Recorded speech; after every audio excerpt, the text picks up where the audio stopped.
This is the dead crust of a vanished wetland.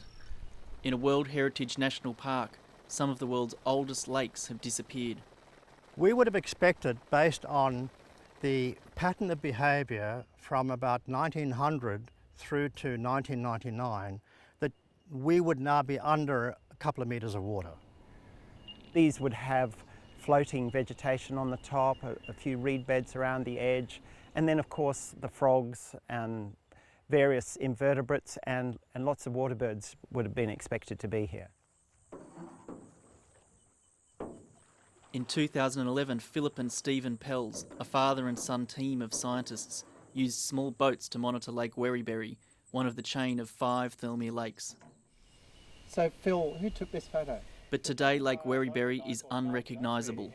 And this area here that this guy's sitting on? That's the step just over there, and that's the wall that was built basically along the edge of the water. No boats, and now we've got gums invading the wetland. Yeah, and they've come back in the last 5-6 years. People used to come here all the time. This is a boating lake. People came here with their boats. They came here to swim and jump in the water, have picnics, enjoy the beauty of a wetland. Wetlands are not just fundamentally important hotspots of biodiversity, they're also fabulous places for people to enjoy life and the quality of life in the natural environment. And so, you know, there's a real pathos about those photographs, because here are people enjoying an environment that is no longer here. Nearby, the Thirlmere colliery has mined underground coal since the late 80s. The mine basically extracts groundwater that seeps into the mine, and they keep an accurate record of it. They have to as part of their environmental requirements, and that has averaged about 2,000 million litres a year for 30 years. For Philip Pells, solving the mystery of the missing water has been a long challenge.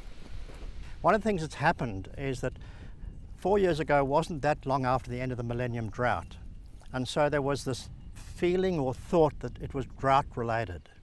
But since we've had 4 years of average or better than average rainfall, and as you can see, the lake levels haven't come back.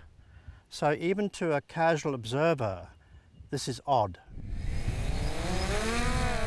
Now he's certain that mining has lowered the water table. There's a strong body of evidence now that the groundwater lost to the coal mine is impacted on the lakes.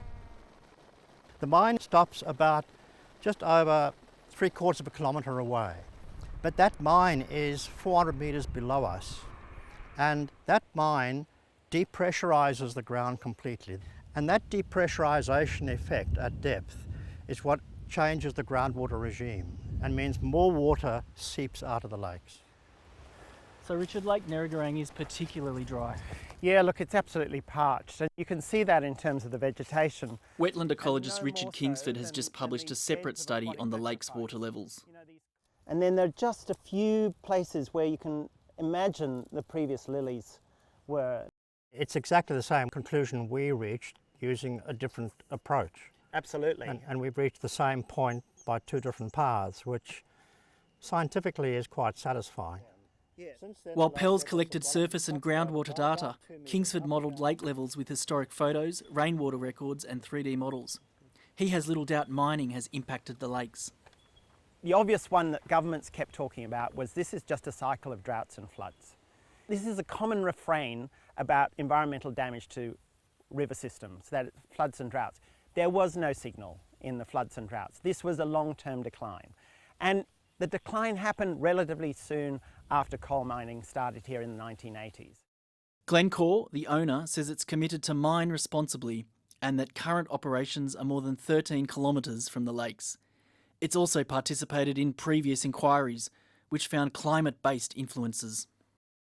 Look, our stimulus for getting involved and trying to collect the data to shed some light on this was that government seemed to be just perpetuating the process of having inquiry after inquiry. Each one of those inquiries was pretty superficial in its analysis of the data. Whatever constraints we set 30 years ago have not been good enough, and we have severely impacted, and I would say stuffed, this national park. While scientists warn of the loss of wetlands, For locals, what's most upsetting is the destruction of their swimming and recreation areas. I'm a water lover and a swimmer and a nature appreciator, and I used to come down here for all of those reasons. I'd sunbake behind you, I'd swim in front of you, and it was a beautiful place to come and look at birds then.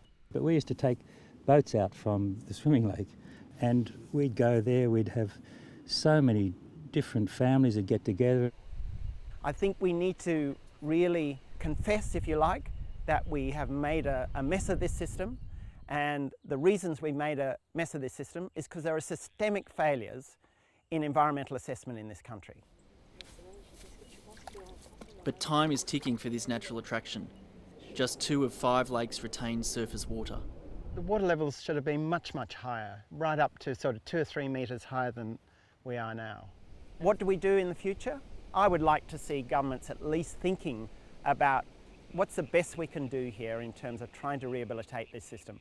But it's going to be enormously costly. These are all things that the environment did for nothing.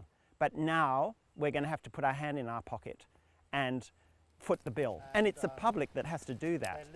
I think it's all levels of government have a responsibility. I know at council level they've been concerned about this for decades. They've got very limited that they can do about it. The state government and the federal government have to step into this.